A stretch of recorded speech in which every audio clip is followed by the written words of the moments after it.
Hey there, welcome back to Reddit Dating, the best channel for Reddit cheating stories. Be sure to like, subscribe, and hit the bell notification for more stories like these. Now, let's get into the video. I'm 30 years old, and my wife is 27 years old. She has a date tomorrow night, and she has no idea I know everything. So, once I get home from work, I sit down in front of the television. My wife's laptop is on the desk in front of me, and I'm too lazy to go to the bedroom and fetch mine, so I take hers. I went to check my Facebook to respond to my cousin's message, but when I opened the inbox, I noticed that my wife was still logged in. Lo and behold, my wife is trying to arrange up a date for tomorrow night. This soldier, let's call him Stan, is 32 and grew up in the same town as she did, although I believe they only have a passing acquaintance. So my beautiful wifey arrives home about an hour after me and immediately begins discussing our weekend plans. My friends from my hometown want to get together tomorrow night. Stan, his sister Jessica, and another young lady named Sam. I'm not sure whether I want to go yet, but it's okay if you don't because they're all from my boring hometown. Then, she quickly begins making plans for Saturday and Sunday. I wait for her to finish before saying that I wouldn't mind coming with her, especially because I want to meet her friends or friend.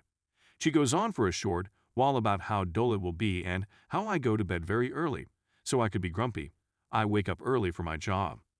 I keep insisting that I would love to travel, but she changes the subject because she is pretty certain she will not go.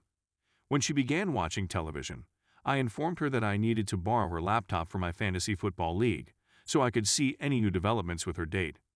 Then, his message arrives, and she swaps phone numbers casually just a few feet away from me. She used the FB app on her phone, and I couldn't see the screen, but I could see everything on her PC. Now, I don't want to approach her straight away since she'll come up with some nonsense excuse. I'm curious to see what excuse she'll come up with tomorrow so she can go outside and leave me at home. But it's eating me from the inside, and I can't sleep right now. Our marriage isn't perfect, we've been through some difficult times recently, and life isn't what it used to be. I adore her, but I don't want to be with a cheater. She cheated on me, also with a soldier, 4 months into the relationship when we started dating, not yet married. And I forgave her, but I vowed to myself that this was the only second opportunity. We don't have children, which makes the situation easier, and we both have solid jobs, so alimony would be low. Is there anyone who can advise me on how to tackle this? Should I face her tomorrow morning, or should I wait until the date arrives? So I'm just going to post her short dialogue, artistically tweaked, so that someone can perhaps tell me that I'm insane and reading much too much into it. Is it just me, or is she drooling all over him? I feel like my head is about to explode because I'm so out of it, and now I have to sleep next to her. While I was typing, he texted her to text him that she became bored at work. Nice, honey. I hope you have a wonderful day tomorrow. On the 25th of August, at 8:51 p.m., Ashley Stan. How are you doing these days, pal? It's wonderful to hear that you're doing well. Stan 8:52 p.m. on August 25th, 2008 Ashley. Thank you very much for your help. How are you doing? It's wonderful to receive your message. What's the most recent news? On the 25th of August at 8:54 p.m., Ashley O. Nothing new to report here. The move from our previous state to our new city was recently completed by me. To be back at home with my family is a wonderful feeling. What are your current whereabouts? Exactly. Yes, I have to admit that your life is fascinating to me. I genuinely hope that everything in your life is going well. Do you find yourself on the road a lot? On August 25, 8:59 p.m., Stan posted a message. In addition to traveling frequently, I also live in her and her husband's hometown. As a private security guard in another city, I am currently employed as a temporary security guard. In addition, I give weapons and law enforcement/military training classes. I'm simply attempting to keep myself occupied. I'm considering re-enlisting in the Army. It's nice to receive your message. What are you up to these days? Ashley, August 25, 2008 at 9:08 p.m. That's amazing to hear. As a result, I am confident that you are in high demand right now. I'm sure you've enjoyed having the opportunity to put your talents to use at home. In retrospect, I've always regretted that I didn't pursue a military career and instead chose to work as her job. While my job is typical corporate, the fact that I'm not unusual makes me a rock star in my own right. For me, the corporate ladder is a shorter one. I've relocated 5 times in the last 6 years. Therefore, I'm still considered a nomadic person. But that's how I prefer it. Traveling, especially a lot of it, is a great source of energy for me. Definitely need to see some interesting places, my friend. It's likely not for the reasons you intended, but I recall you as having a very worldly presence in my mind. You'd be at home almost any place. If you haven't heard it before, let me say it again. The manner you've served this country is extremely commendable.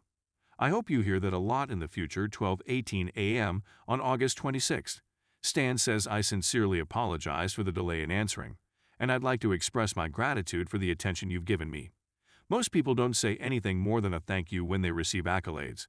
Many men regard me as a constant reminder of what they haven't accomplished, which causes them to become defensive. The majority of women simply consider it to be something hot or appealing. The most flattering compliments come from the elderly. Younger people have little understanding of sacrifice or honor, but you are an exception to this rule. You're highly captivating, and it looks that you have the ability to see through and comprehend others. That, I believe, is one of the reasons for your success. It exhibits your shrewdness and acumen. The time is 8:43 a.m. on August 26th. Ashley laughing, now's my chance to express my regret for being so tardy. Thank you so much for your kind words, which are among the highest compliments I've ever gotten. Despite the fact that I am unable to comprehend how difficult life must be for a soldier, I am aware that many other people will perish as a result of your failure to do what is required of you regardless of the public disgrace. What the news media doesn't show in their video, and what the general public doesn't comprehend, is this. This is the most selfless act anyone has ever done, and I can't think of a more honorable yet difficult life to do than what you folks are leading. My admiration for your capacity to live with such conviction and purpose will always remain unquenchable. People who cope with that suffering are in the minority, and I hope that if you ever need to talk to someone or require someone to say thank you again, you will keep my contact information in mind. Despite the fact that I wish I had spent more time with you when we were younger, I don't see why we can't continue to be wonderful friends today.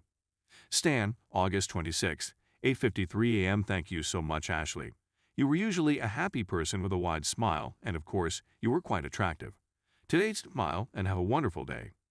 When this gig is over, I'll be in our new city to see my brother, and maybe we can meet for drinks and shoot together. Ashley, August 26, 8:55 a.m. You have no idea how much it would please me. You better tell me because I'll take it personally. You look after yourself. 8:57 a.m. on August 26. Stan, I will certainly notify you. Take care of yourself, and I'll see you soon. My brother resides in half an hour distant. Where do you live? Ashley, August 26, 8:59 a.m. I am now located in a specific area of our city. Located across the river from downtown, about 30 minutes away from his brother's house. Everything in our city takes roughly a half hour, I've discovered. Stan, August 26, 9:01 a.m. That is very accurate. Are there any nice bars up that way? I like the particular neighborhood. Ashley, August 26, 9:02 a.m. Yes, I'm very near to specific location. But I'm attempting to learn about the local dive bars. The more local, the better.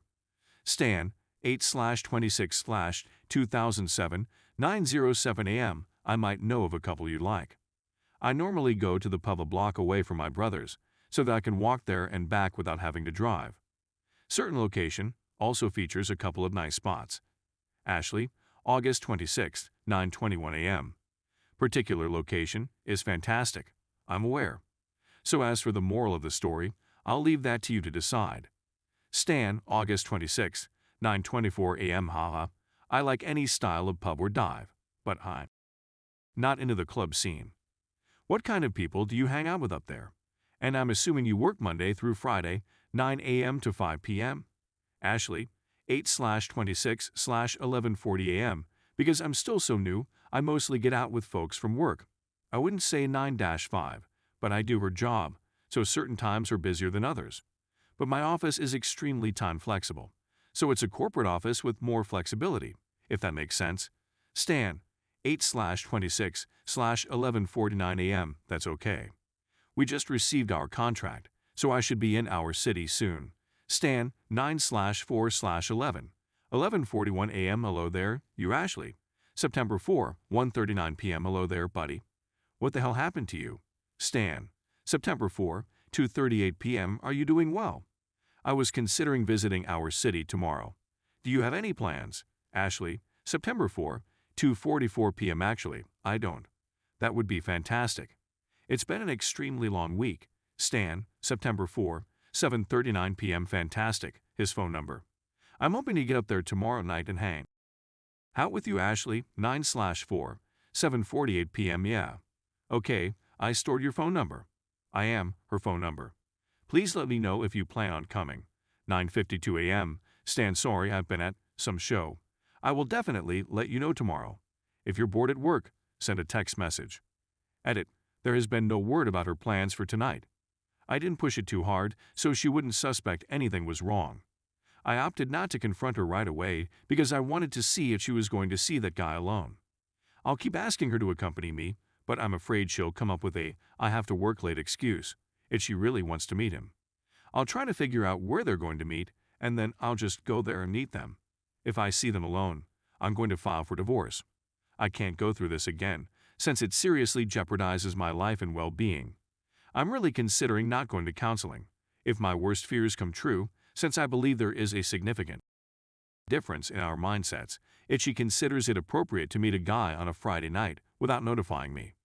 I would never meet a 4-year younger woman I know from way back, and they were not close friends, as mentioned in their letters, on a Friday night in a pub without informing or inviting my wife. I don't see how she doesn't realize what's going on and how damaging it might be to our relationship. She isn't an idiot if she doesn't see this, and if she's willing to take the risk, it just wasn't meant to be. My stomach is rebelling from anxiety, and I only slept for about an hour last night. I despise this sensation. If the worst happens, I have no intention of making a fuss. I don't know that guy, and I have nothing against him, despite the fact that he knows we're married, because it's not about him. It's about my wife's decisions. I'm crossing my fingers that she'll make the right decisions, but I'm not optimistic.